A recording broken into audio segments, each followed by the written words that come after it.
Jim, are you all set to go?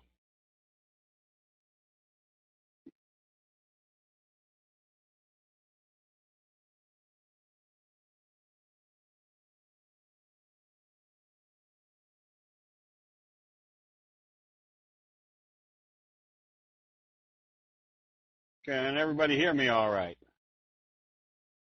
All right, good. No, all right. That's funny.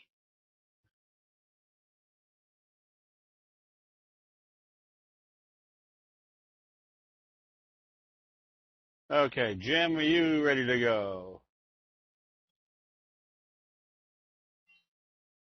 Okay, good. All right, sorry for the delay. Murphy's Law, whatever can go wrong will go wrong right at the right or wrong time. All right, I couldn't get my scanning done, so we're going to go through some of the charts that have already looked good and which ones we're staying in, which ones we're getting out, and why. Today, when the market boosted right back up, we've had up days and downtrend, except today was a pretty much more of a signal. But stochastics, oh boy, let me see if I can correct this chart. Let's do it a little bit better.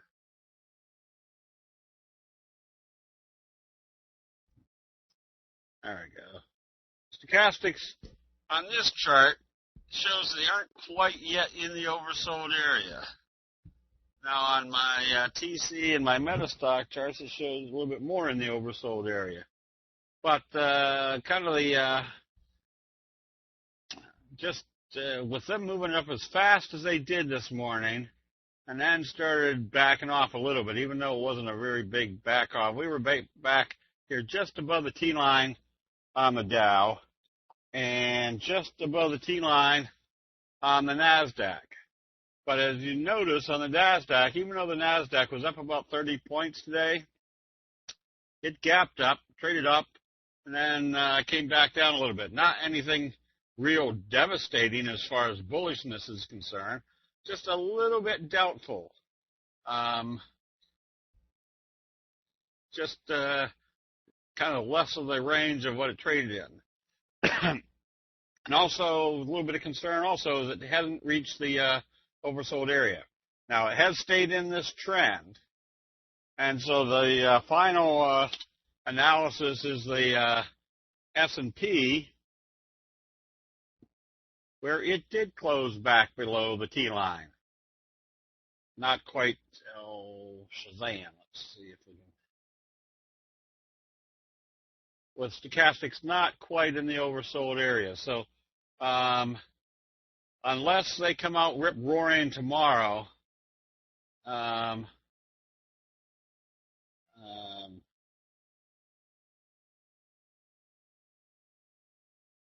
just got to be a little bit careful. This isn't just a little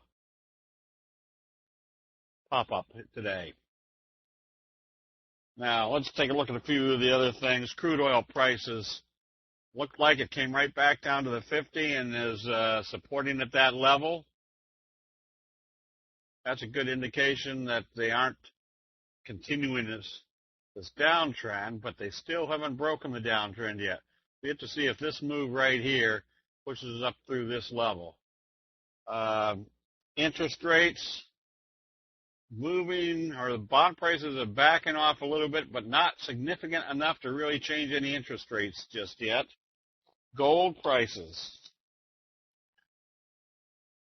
kind of just hovering at this point. Looks like it's trying to bottom out. Just not really going anywhere right now. Kind of choppy along with silver. Silver has a more compelling chart in that we have a Morningstar signal. Now we have a bullish Harome, kind of a stutter step. I would suspect now they're coming back up to test the 50, which would be somewhat in line with this downtrending channel. Let's see, some of the grains.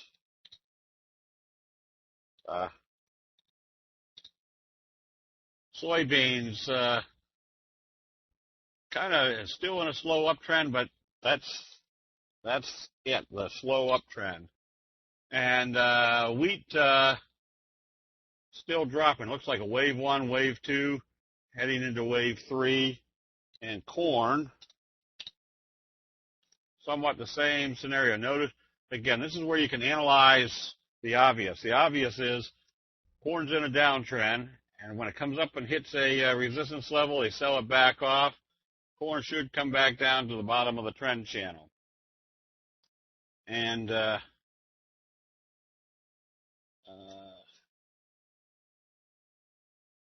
that's okay. Yeah, somewhere is in the, oops, something has happened here.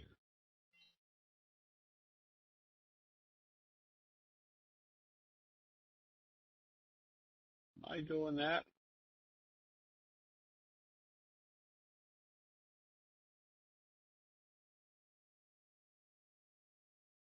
Oh, okay.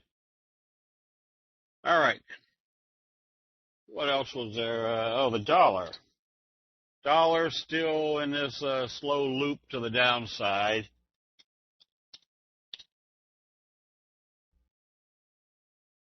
Notice the evening star signal that kept you below the T line. They came up and just touched. Why am I making this so small? We gotta squint, huh? Just came up and touched the 50 and backed off. Pretty much tells me I would still be looking for more downside. They are failing at the upper resistance levels. What else we got? Been shorting lean hog again. Ever since it failed up here at the T line. Still suspicious that the 200-day moving average might be the target.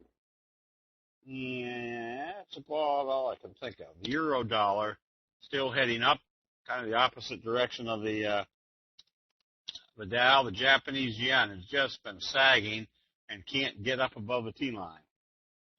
All right, with the market moving up strong today, again, I'm a little bit want to be with them being this close to the 50.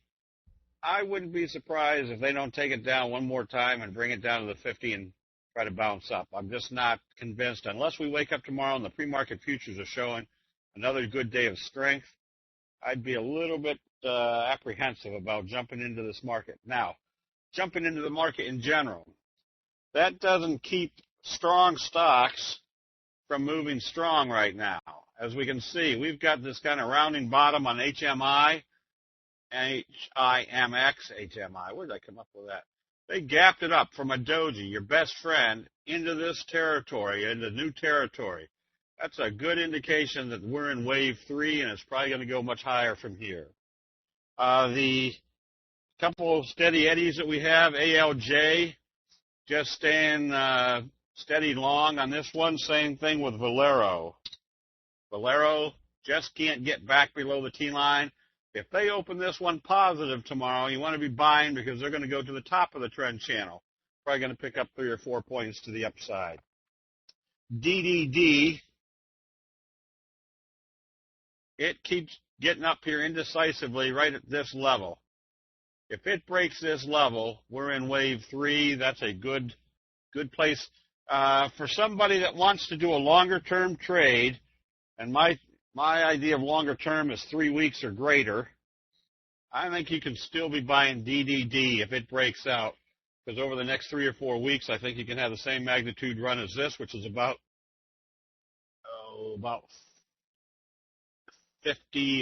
45 points, which would take you up well up over 100. And STX, another one that is just about ready to break out. Notice how they gapped it up on Friday, pulled it right back to the T-line. To stay in this, what did you need to see? A positive open and a trade positive, which is exactly what this has done. So this little pattern here in conjunction with, the fry pan bottom makes you a cup and handle, which means if they break out through this level, wave 3 is in progress, which will be the same magnitude as this wave right here. So these are some that look good. ETE was also looking at this one today. J-hook type pattern coming out of a much bigger fry pan bottom. This one, worst case scenario, it should continue to the top of this upward trend channel over the next week or so, which would put you up in about maybe the $85 level. Could possibly go higher than that. But right now you might look at the calls, especially buying the 80, selling the 85s on a January call spread. This morning it was about $1.20. Uh-oh.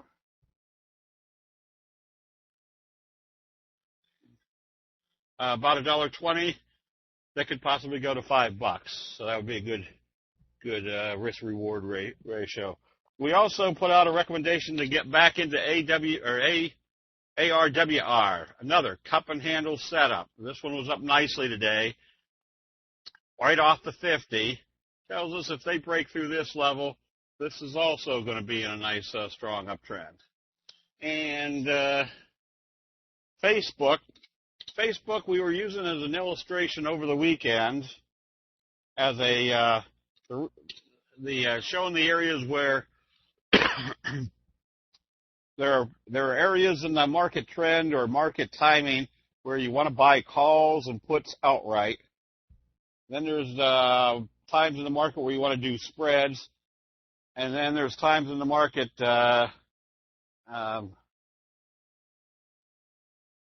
that you want to get into credit spreads. Credit spreads aren't very profitable, but their probabilities of making money in a very short term or a short time frame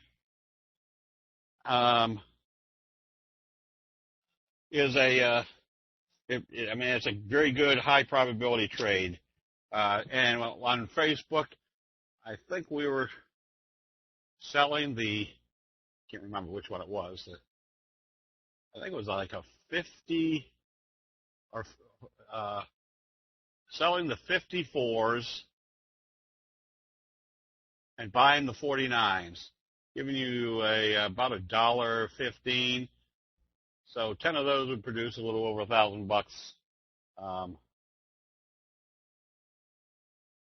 for less than a week of trade.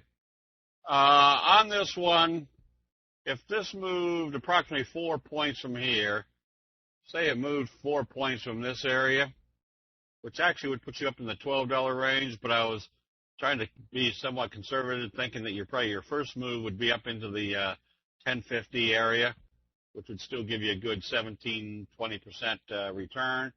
But it's got the possibility of going all the way to the $12 area based upon wave 1, wave 2, going into wave 3. EATE, as far as options, I don't know. Probably they're not low enough that if you're going in for anything less than 50 options, that you're going to have any problems. Let's see, what else we got here? All right. EONT.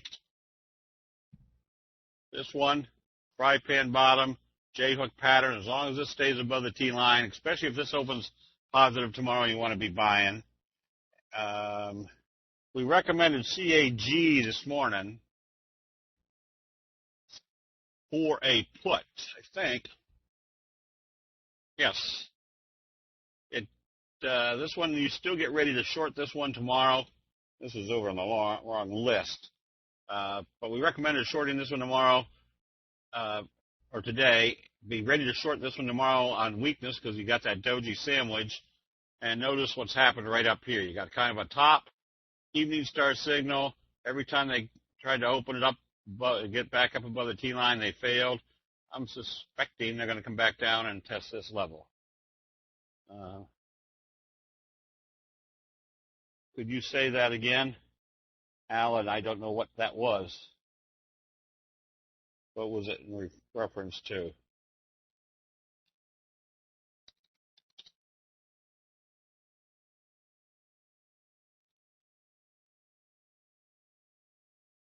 Oh, on the Facebook trade? All right.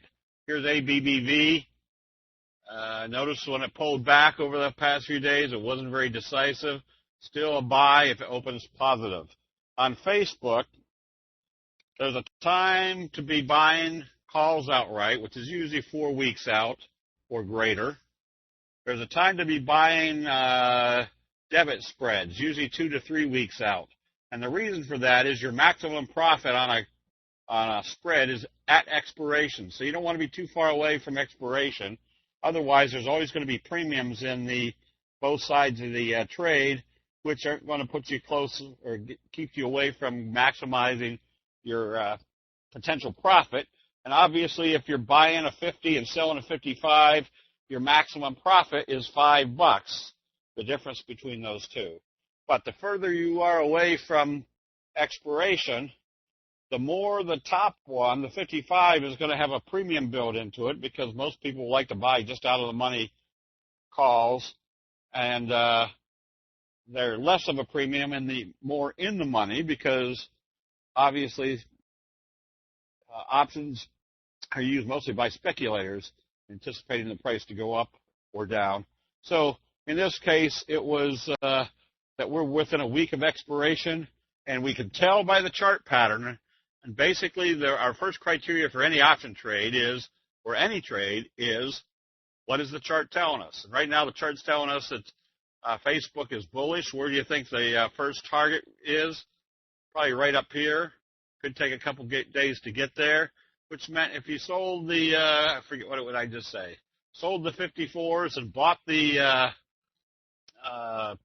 49s, you'd have a net of, I think, $1.15.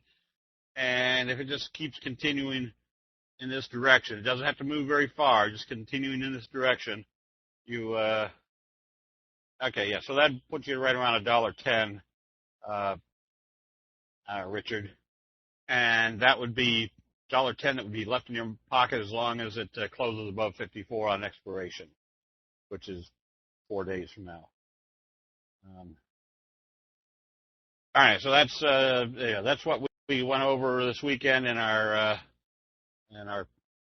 option trading session, which again was open to everybody. EDP or ENDP.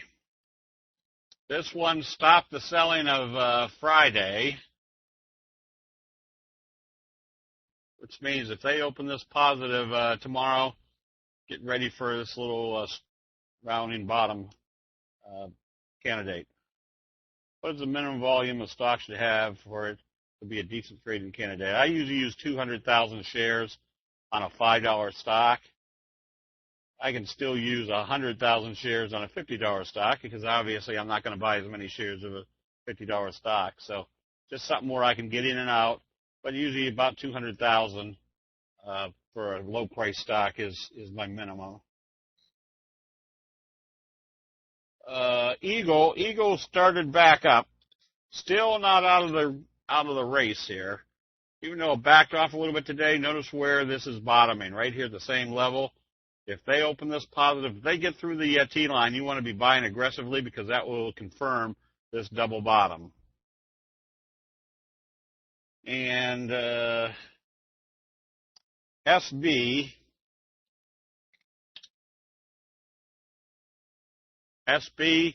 fry pan bottom breakout. Notice the breakout, a gap up. Notice what it did today at Doji. Makes this very simple. If this opens positive tomorrow, you want to be buying aggressively because you're going to have a doji sandwich. But another strong move, which if you have another strong move, definitely moves you out of this area. The little green line is the 3E, or the 3T, the 3 exponential moving average. And ARAY also can be bought. Notice here at the end of this kind of junky trading, you got this little Morningstar signal. Anytime you see that Morningstar signal at the end of indecisive trading, that's usually the slingshot effect that's going to push you pretty hard to the upside. CLNT, another small price stock. Had a better looking chart.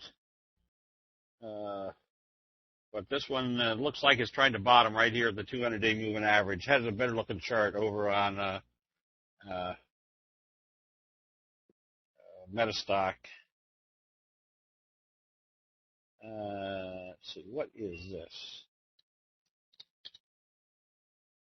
Mercy sakes.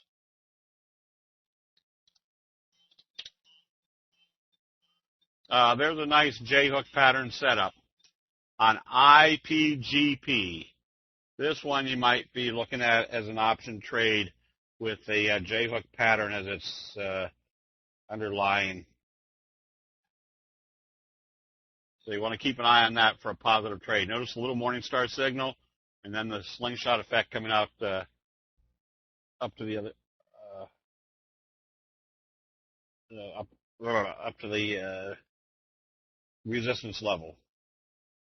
GameStop finally bottomed.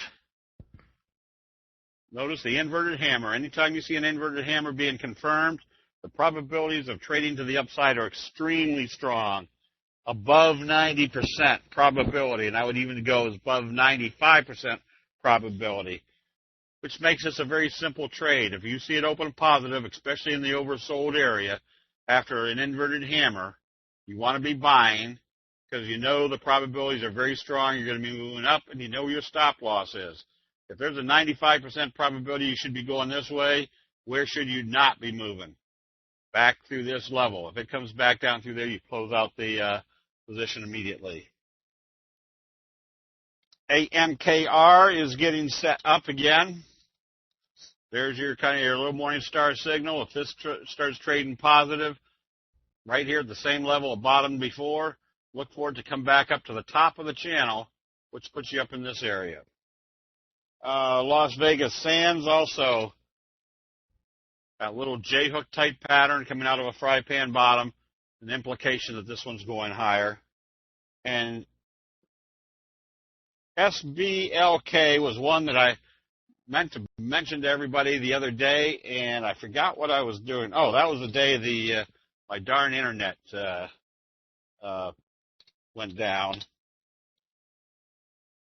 And for crying out loud, for some reason, SBLK does not come up on this chart system.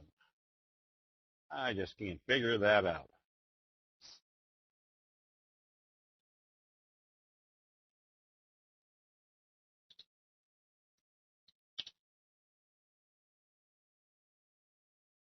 Computer's making a lot of noise tonight. Yeah, GME, because of all the indecisive trading right here, plus your inverted hammer, it should be moving positive. When you say okay to buy, would you please specify stock versus credit spread? Jay, that's not the point of this tonight. Right now, what we're looking at is which ones we would be buying, and how you buy it is a different story. Some people are going to look at it and say, I'm going to buy calls on this one. Other people say, oh, I'm just going to buy the stock. So I'm not trying to tell you what strategy is the best. What we're just looking at is the chart patterns that tell us which ones look like they're the best ones to be getting into. Oh, I hope this hasn't done what I think it's done. Gone on vacation again. Bah humbug. Same time every night. See if I can get any of them to come up. There we go. All right. Now let's see. All right, MDON. This one's a perfect example of why you want to use the doji sandwich setup. There's a up move doji. Gap up from the doji. This candle and this candle are about the same. If this opens positive tomorrow, you want to be buying because now look what's happened. You've broken out through this area. You're in the gap area, which means there's no resistance until we hit up here. So if this trades positive tomorrow, very simple. You want to be buying immediately. You don't want to see it come back down through the low of that doji.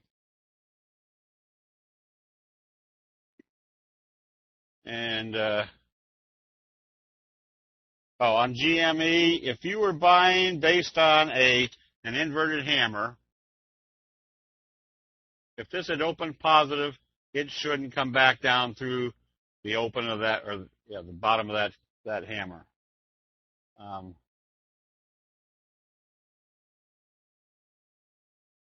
yes. Remember, the charts, if there's a J-hook pattern setting up, especially in an overbought condition, notice the J-hook pattern setting up in ETE, and your stochastics are way up here. Remember, the pattern is your first or your primary evaluation. Where your stochastics are is secondary. Usually, when you're buying a signal, you want to see it oversold and doing a buy signal. When you're doing a pattern, usually the pattern is developing.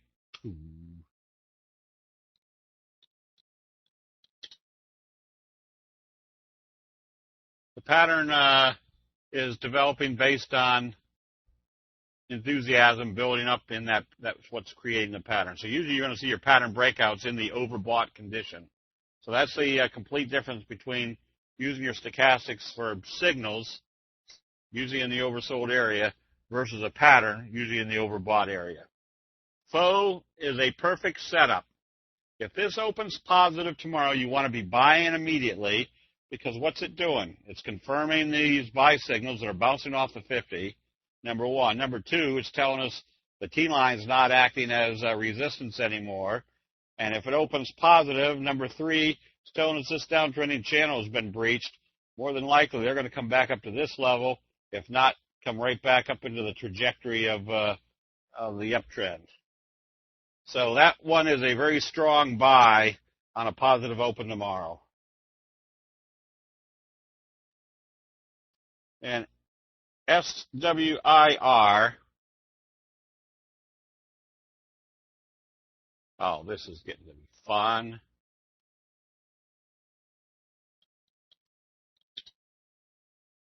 Okay. Hold on for a second. We will do this. Try to fool around with.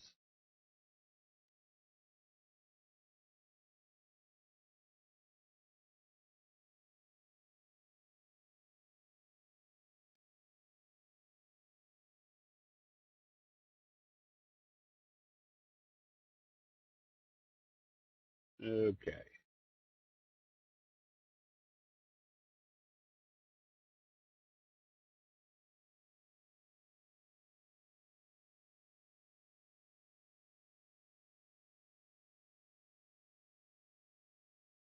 All right. Okay. What were we looking at? S. Notice how you had a flat trading, and all of a sudden you have a little Morningstar signal scoop type pattern. Makes this very simple. If they open this positive after a scoop pattern, gap up doji, if they open up positive after a doji, they're going to have a doji sandwich, same magnitude as that. If they do, that means they're breaking out of this level. Got some good upside potential for it. And JWWWW. Another J-hook pattern, and notice what it told us today, that the T-line, or the 50, as well as the T-line, we're not going to act as resistance. Got the J-hook pattern starting. Wouldn't be afraid to be buying this one on positive trading tomorrow. Now, some of the ones, this is why I didn't have real great confidence in this market today, is that the stocks that were already trading down, even though some of them opened higher, continued to trade down. Like our, we got some shorts going on in ANF.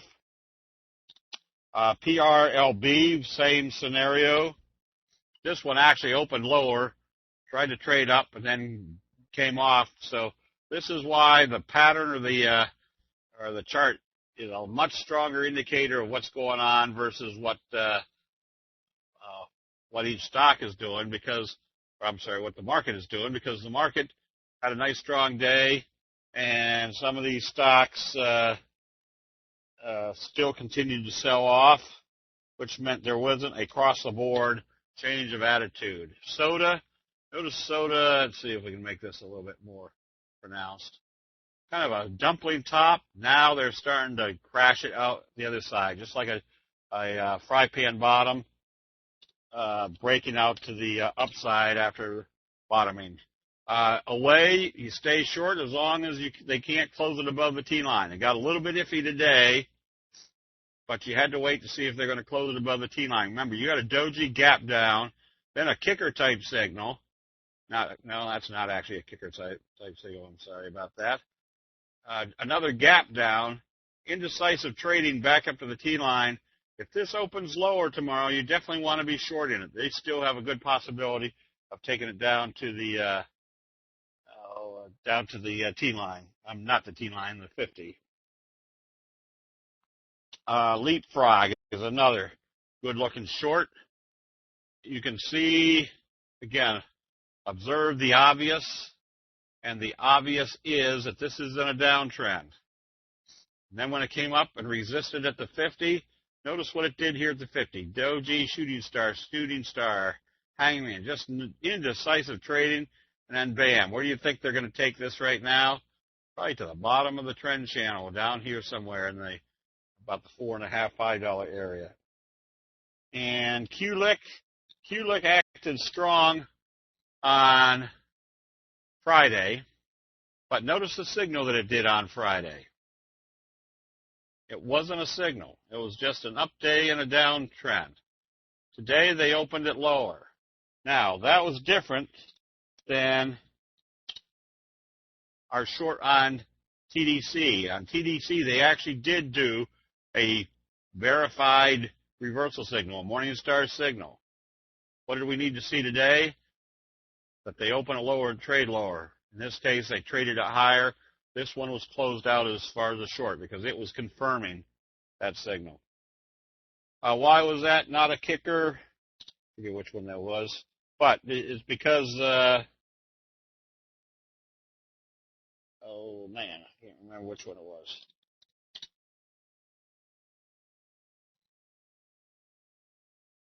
Oh, let's see.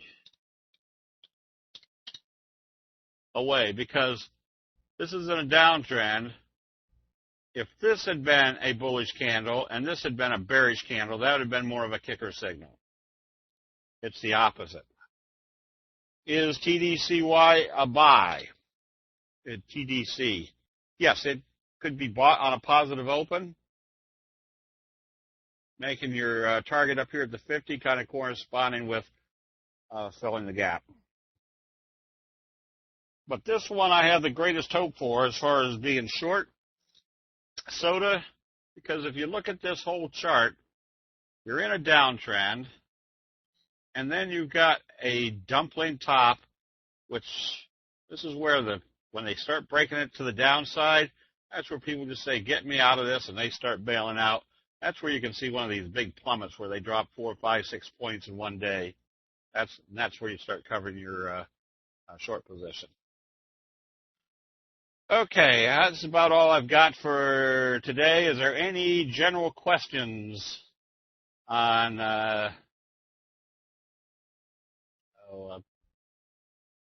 candlesticks?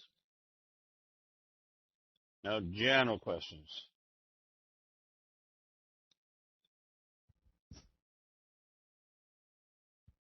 We'll take individual stocks as soon as I tell Jim to do the double line.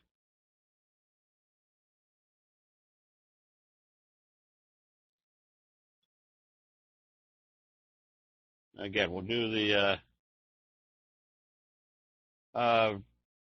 ARWR has earnings on Wednesday. Does being near earnings make any difference in making a decision to enter a position? No, if you use that simple statement that I usually do in all my demonstrations, is that the candlestick signals are the accumulative knowledge of everybody buying and selling during a specific time frame. So if they're buying, everybody knows that there's earnings coming out in a few days, and they're still buying. So that tells you that people that some probably know more than we do about what's going on with that particular stock know something that's going to make them start coming in and buying, even if it's going into earnings reports. The Russell 2000, even a little bit stronger than the NASDAQ or the Dow, with a doji gap up making the 50 and uptrend, or the 50 still a support level, and keeping this uptrend in progress.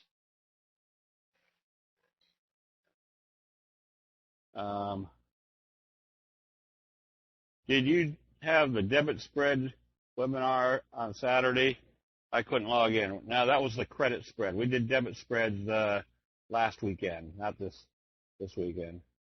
With this market being so whipsaw, are you in and out fast? Well, right now, not so fast. I'm just long some stocks, and I'm short some stocks. Right now, I'm short soda. I'm short ANF, Abercrombie Fitch. I was short TDC, but as it near the end of the day, with it showing that it might close above the T line, I went ahead and closed it out of that short position. And soda, there's another one that I'm short. Humbug. Oh, TRLB. I'm short. The anticipation is going to get down to the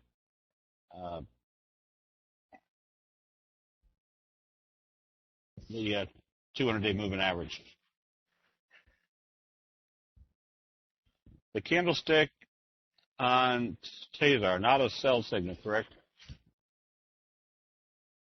Tezar, no, it was in a situation where it should have been shorted on weakness today, but as we saw, it opened positive and went positive. So that destroyed the short, but not necessarily a good long chart just yet. And QLIC, they're completely different charts. Where can I download your options training? I don't know. You'll have to email Abraham for that. Sometimes you call a pullback a J-hook, sometimes a fry pan. How do you tell the difference? It doesn't really matter what you call it, just as long as you recognize that things are building up. This is what I would call a fry pan bottom because of the length of it. But I will also give it kind of a J-hook, since it's got a strong uptrend, this rounding bottom pullback, and if this is wave one, wave three could be ready to get into gear. When do you buy a credit spread versus sell a debit spread? When do you buy a credit spread versus buy a debit spread? I usually do a credit spread the week of expiration. And the reason for that is you're basically inverting your risk-reward factor in the sense that if you're buying a 50 and selling the 55 and the stock is trading at 50, you make your maximum amount of money at expiration. And so you're selling the 50, putting the money in your pocket, you're buying the 45 of, I guess I did that wrong. If I'm buying a bullish, I'm actually selling a put spread, which means I'm selling the 50 puts, putting that money in my pocket, and I'm buying the 50 or the 45s, which is lower, and buying those back at a much lower price. And I'm buying back the 45s just to protect that something drastic doesn't happen. We'll wake up the next day and the stock's trading off 20 points. Well, if I sold somebody the 50 puts for $1.50 and didn't have any protection, and they open the stock up down 20 points the next day, I've got to buy those back at 20. So I've put $1.50 in my pocket, and I've got to come up with $20 to buy them back. To protect that, I buy a 45 put for a much lower price. Takes away some of my profits, but the probabilities that within the next 5 days that stock's going to drop below 45 or even drop is very, very low, just based on, that's more so on analyzing the chart. So it's a very low profit, high probability trade. Now, if I've got more time, meaning 2 to 3 weeks, then I'll look at the debit spreads because they work in my advantage during that time frame. Facebook is overbought. Yes, but look at the pattern. Look at the pattern right now. The pattern is that we're coming out of a fry pan bottom, possibly a breakout. Notice where it was here. It was overbought for 2 months. So it doesn't matter that you're overbought. What you don't want to do is see a sell signal. You've got the other factors that you want to analyze. Are you still above the T line, and are you in an extensive uptrend?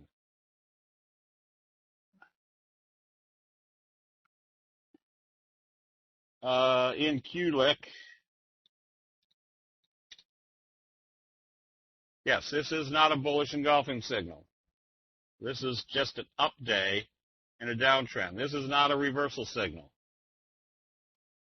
A bullish engulfing signal obviously has to open below this candle and close above that candle.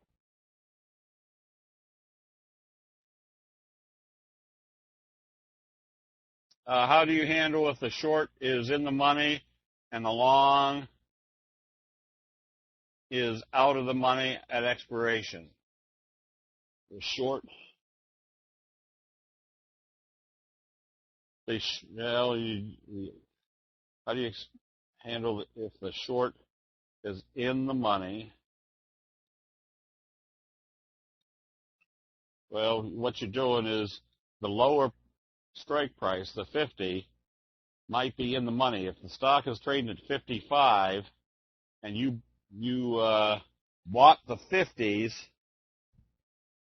and you sold the 55s to reduce your exposure and increase your leverage, at 55, your 50s are going to be worth $5. So whatever you bought them for, you're now selling for $5. And the 55s, which you sold for something, is now worthless because it's not above, or it's right at 55. Nobody's going to pay anything for that piece of paper to say that I can buy this stock at 55 if they can go right to the market and buy it for 55. And if you get to expiration, you don't care. You're going to close out the positions and take your profits. You don't want to be taking stock and then transferring stock to somebody else. Widespread of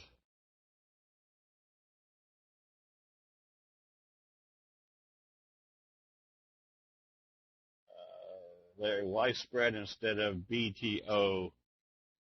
BTO. I'm not sure I know what BTO is. I probably do.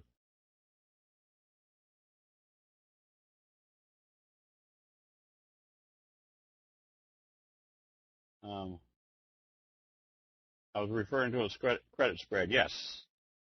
That if you're buy to open, buy spread instead of buy to open call only. Buy to open. Because depending on right now we're looking at Facebook might come up to 55 over the next few days, which means should close above 54. So a high probability, low profit trade is, as we said, we sold the 54 puts and we bought the 49 puts. And the net was, whatever it was, around $1.10, which meant over the next 5 trading days, as long as the stock closes above 54, we're going to put $1.10 in our pocket because it's not going to be worth anything if the stock closes above $54. So now I got to figure out. Anyways, I don't want to get into too much options over here. That's kind of the discussions that we have over in the option area. But when you only have less than a week to trade, that's when you want to do the credit spreads. Again, because you don't want to have a lot of volatility. You want to have the stock just move steadily up above your top strike price. Where would your stop be on Facebook? Excuse me. Right now, it's still, because we're in the fry pan bottom, you still use a close below the T line. As long as this stays above the T line, you're still going to be in the fry pan bottom trajectory.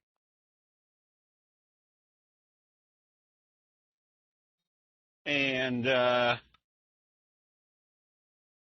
if you are looking for a positive open on a stock to open a position, is there a gap up that is too far to take?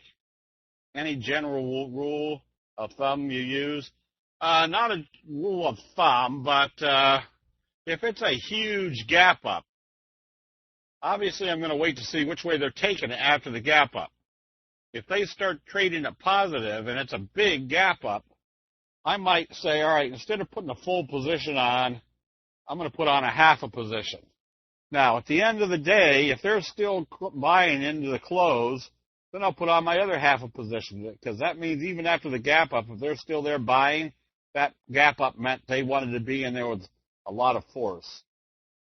On the other hand, if it shows weakness going into the close, meaning a dark candle closing below where they opened it, I might just then close out half a position, the half position that I already own, and wait for the next buy signal. Now, there's already a buy signal with the gap up, so all I'm looking for is watching for a buy signal that tells me the profit taking's over. On your charts, we should use candlestick with trend or candlestick only. With trend. Remember, you're using the candlestick signals to tell you what's going on in investor sentiment. And you get a better feel or a better view of what that investor sentiment is when you add all the other elements in there, like your T-line, like your moving averages, and the trend itself. So if the trend is positive, let's see, let's find something that's more trendy. If the trend is positive, you can keep watching to see what your signals tell you, especially when they come back to the support areas. Is Q look a piercing signal? No. What's the definition of a piercing signal? Where does a piercing signal have to open and where does it have to close?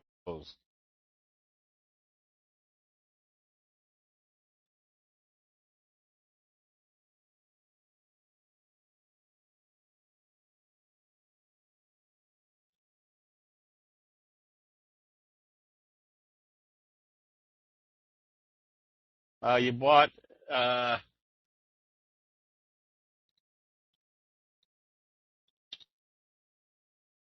your stop should have been, if you were going to put a stop, should have been at yesterday's open. If it came back down through there, that's where you should have stopped out. If it just did a doji type day, then you'd have a different scenario for tomorrow. It'd have to open lower to close out the position. But from what it looks like, your stop with the gap ups and you're getting closer to the overbought area, at least your stop should have been at the previous day's open, because if it came back down through there, it was telling you they're probably going to be bringing it back down to the T line.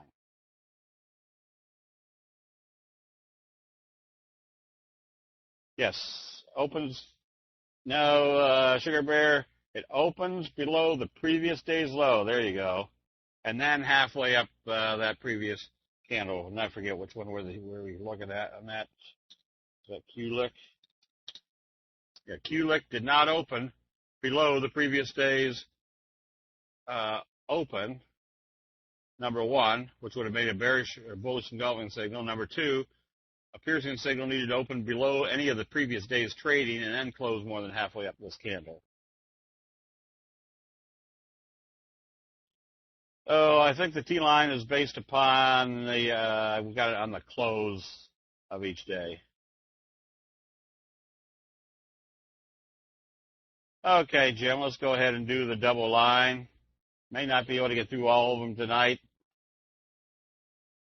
Throat is still acting a little squeamish, but I'll do as many as I can. So let's see if we can see the see cocoa Cocoa's hard to trade right now. It's just too flat. Coffee.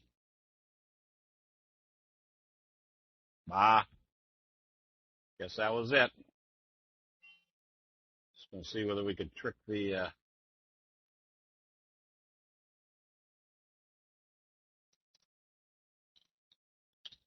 YRCW. This one also gets ready to buy on a positive open. If it opens positive, it's doing a doji sandwich. And ARIA, you stay out of until you see a close above the T line. SSRI, another one is just now breaking out of this fry pan bottom area on gap ups. This one is definitely going to the 200-day moving average and see what it does once it gets to that level. PM, all you can do here is stay short until you see a buy signal. There's your bearish J-hook pattern. So if this opens lower tomorrow, tells us our next target is here. And if it fails at that level, tells us if this is wave 1, which is about 7 points, this would be wave 3, taking you down to maybe about the $77 area.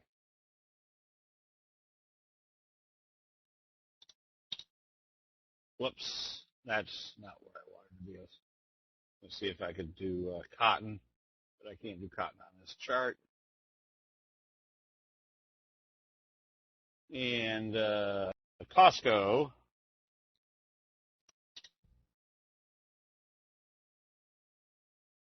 What the heck is going on here?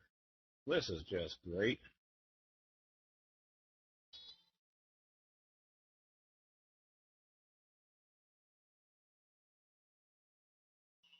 Okay. Costco, get ready to short this one if it opens weaker tomorrow.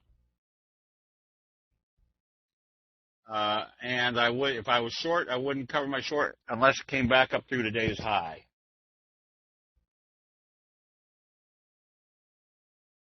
Jim, yeah, I'll see if I can catch him here a little bit later. On I'll open up CQG again and see if it's gotten itself righted around. ALDW, just stay long until you see a sell signal or a close below the T line. TAN, notice how when it's starting back up, it's doing very indecisively. If this opens lower tomorrow, you can still short it. Whenever they start bringing it back up after a downtrend, and they're doing it with indecisive trading signals, tell you there's not a whole lot of confidence just yet. That's probably just a bounce.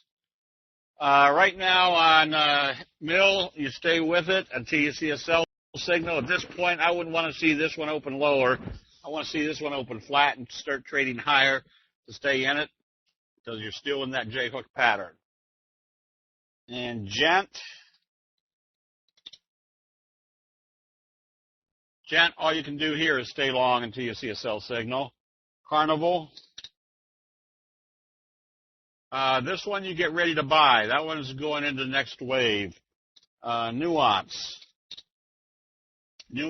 trying to stay above the T line. It has to open positive. If this trades back below the T line, it's told you which direction they're planning on taking it. It needs to open positive. Ford, picking back up. This one you can buy, especially if it comes back up through the 50-day moving average.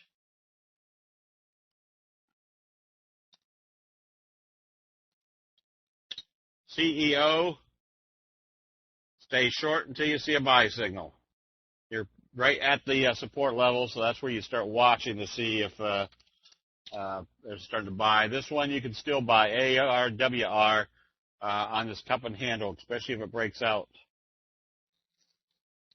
MAR, Marriott, another one you can be buying on positive trading, little scoop type pattern setup.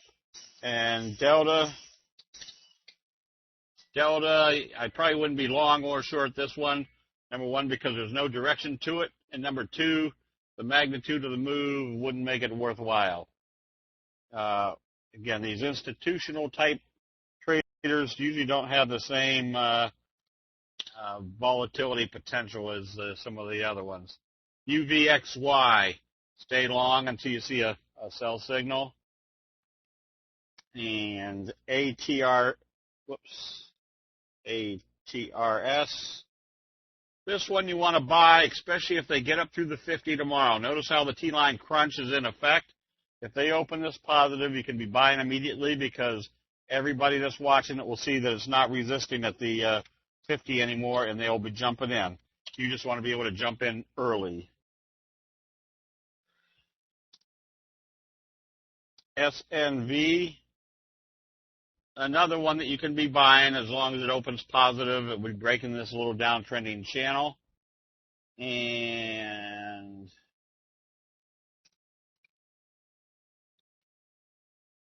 BCRX,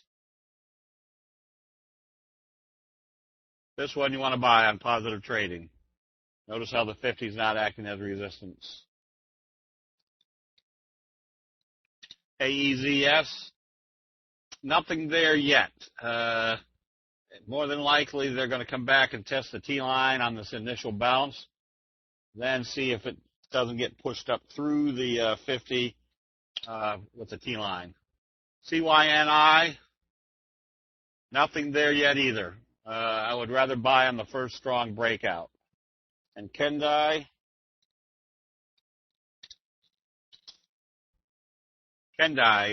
you buy on positive trading tomorrow. If they open a positive after a big candle to the upside, tells you that that was profit taking. If they open positive, tells you the profit taking's over. ExxonMobil, still wouldn't buy this just based on the lack of magnitude in the move, but if you're long, you stay long as this one stays above the T line. And Cisco did an up day, but not a reversal signal. You're still below the T line. I wouldn't, right now, I wouldn't be long or short this one. And Apple did a little inverted hammer Harami, which means if they open this positive tomorrow, you can be buying, confirming that the T line was holding.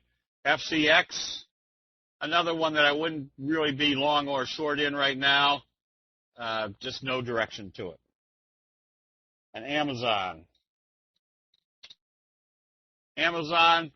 this one I'd be going after based upon the little doji gap up, but now bullish confirmation showing you that it's going to stay above the T line. And OSIS needs to get back up above the T line quickly for two reasons. The longer it takes to come back up and at least get up halfway above to the halfway point of this candle, the more convinced the sellers are, and they'll slam it again if they at the first signs of failure. YRCW, we did that one.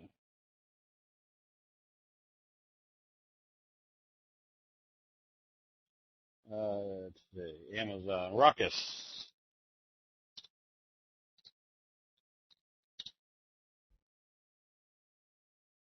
You can buy this one on positive trading using the T-line as your stop. We did Mill, SRPT. Came right back to the T-line. This one has to open higher and trade higher tomorrow to stay in it. If it opens lower, pretty much tells us not only did it trade back below the T-line, but tells you there's really no buying strength here. You want to be out of any long positions. AGU, another one that has a lack of volatility, but if it opens positive, you can be buying this with the anticipation that you're going to have a doji sandwich, which eventually should take you back up to the top of this trend channel, which puts you at about the $93 area. That was AGU. SanDisk. Wouldn't be long or short SanDisk right now. until it gets out of this channel. BBT did break out into new territory using the doji sandwich, which means you can still be buying this one. And Zillow has to get through the 50 to break this downtrending channel. You do have a Morningstar signal with confirmation, but now your final confirmation is getting through that resistance level. And AKAM, another one that's having a hard time getting out of this trend channel. I would rather pay 47 for it, knowing that it got through the 50 and the top of the trend channel.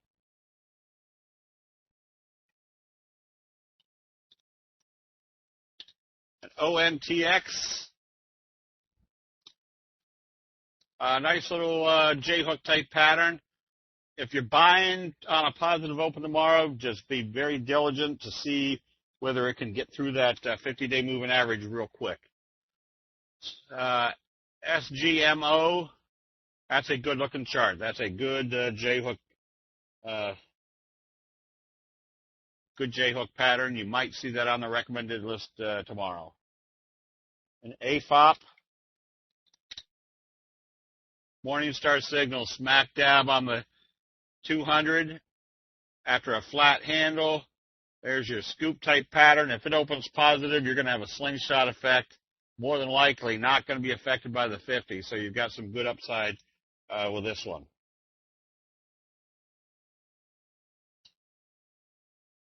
And Goog,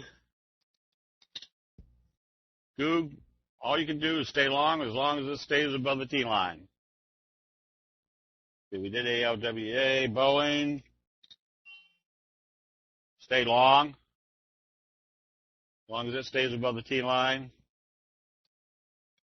MWW, another J-hook pattern in the making. This one you want to be buying. What did I say? AWW, MWW.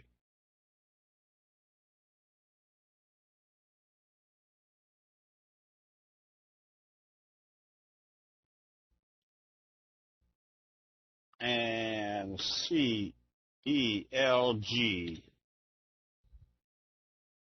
This one you stay short until you see a buy signal. Now, you're right on the support level. If they open this lower, they're breaking that support, which means the next target is the 50-day moving average. And PRKR, another little slow curve. Get ready to buy this on positive trading. Good volume on this one.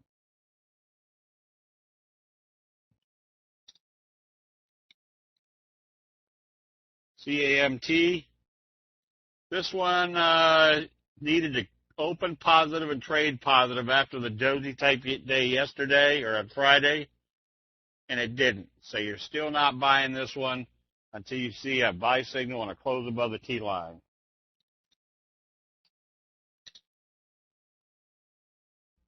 HNR, here's your kicker type signal. Notice how it opened here and closed down here. Then that gapped up above this open and went the opposite direction. Now you got some profit taking. If you own it, you stay in it. But if it opens lower, you close it out immediately. Worst case scenario is this turns right around, heads back up. You could always buy right back into it.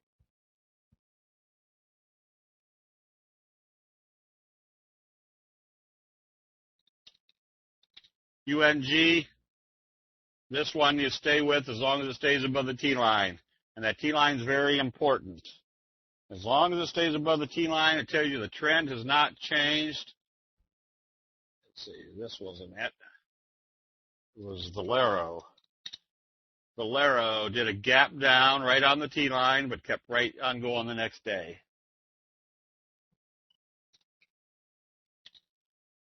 NW is not showing up unless I did it wrong. Let's see, try one more time. NW, oh, that might be bad. Rite Aid, little Morningstar type signal. This one you can be buying on positive trading tomorrow.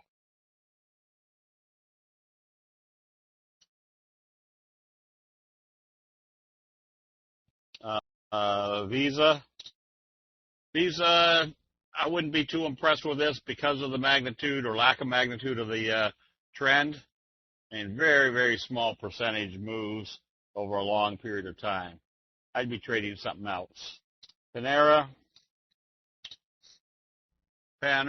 didn't do anything that showed a reversal today. If you're short, you stay short as long as it stays below the T-line. Big Lots also stay short. But notice how flat it's trading.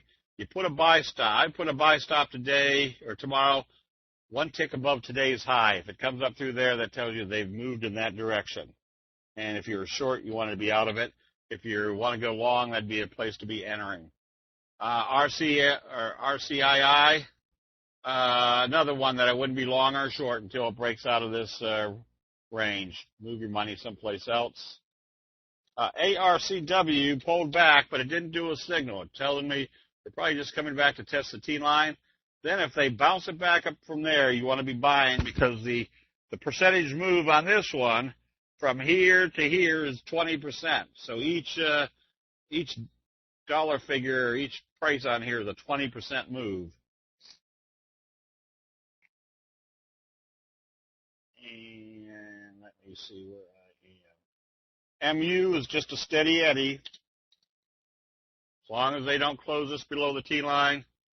Notice how this started with that little gap up from a hammer type signal. They just haven't, this was the closest day of closing below the T-line, which told us if it's that close and you're in an uptrend, they needed to open it positive and trade positive to stay in it, which is exactly what happened on that one. We did ONTX, CSIQ. Another one that came almost right back to the 50. This one you want to be buying on positive trading because it's breaking out through this level and showing us that wave 3 is going to be in progress.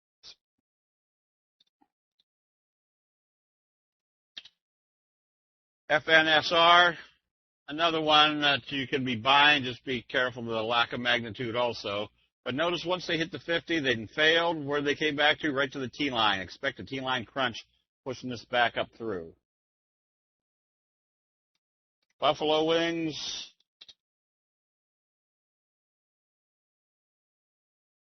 Stay short. But if they open it positive tomorrow and start taking it up, I'd probably get ready to close out a short position.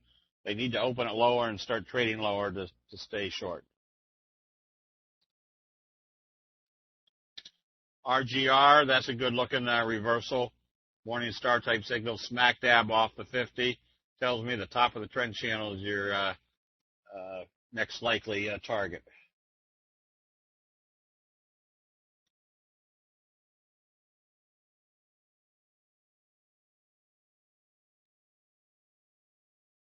And let me see what else we got here. SSRI. That's going to the 200. SD. This one you can buy on positive trading tomorrow because it's broken out through the bullish Harami, bullish confirmation, breaking this downward trend channel. If they open this positive, next target is going to be the 200-day moving average. That was SD. Oh, another one is SB. SB, you want to take a look at as a doji sandwich potential breakout tomorrow. And GoGo,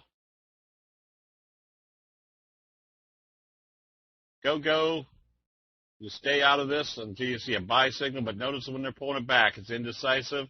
Get ready to buy it on the next buy signal. Corning is flat as a pancake. I wouldn't be long or short this one. I'd be off trading someplace else. TWGP, that slow curve closing right at the 50. If this opens positive tomorrow, everybody and their brother are going to see the 50 is not acting as a resistance. If we jumping in, you want to jump in early. And SBH, morning star signal followed by 2 dojis makes this very simple. If this opens positive, you want to be buying. The next target is back up to the 200-day moving average.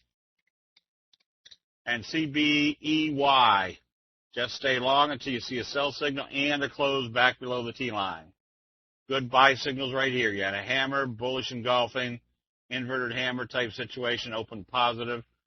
Just don't let it close below the halfway point of this candle and or the T line. Slab.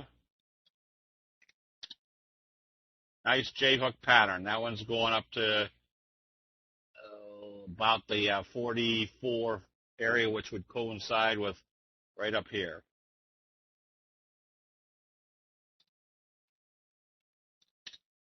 And BRCM. That's a piercing signal. Open below any of the previous day's trading, closes more than halfway up this candle. Pretty much tells us the T-line's acting as support.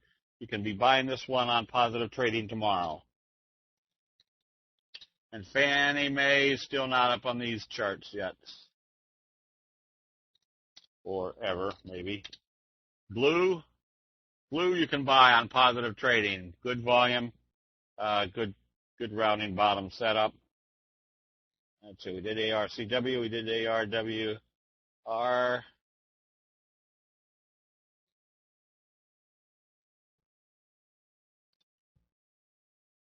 Let's see, lost my spots. Potash. This one, all you can do is stay short until you see a buy signal and a close above the T line. Not there yet. And AVGO, that one's a good gap up. Watch for a 45 degree. You stay long on this. I would use today's low right now as my stop. As long as it stays above that level, the bulls are maintaining control. USO, another one that can be bought on positive trading tomorrow. I'm telling you that the moving averages are going to act as support area.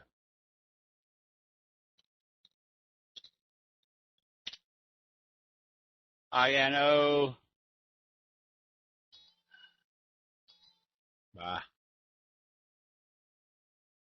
And so we did GoGo, CPRX. Another good looking chart. Just make sure your volume's good. It's a little bit light, but it's all right. American Express. This one, if it opens positive, I wouldn't be buying this one either because of the lack of magnitude.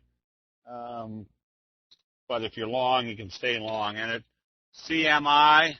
This one has to open positive to even get interested, but you did a doji best friend today. And Schwab, another one that can be bought on positive trading, making this little fry pan bottom breakout.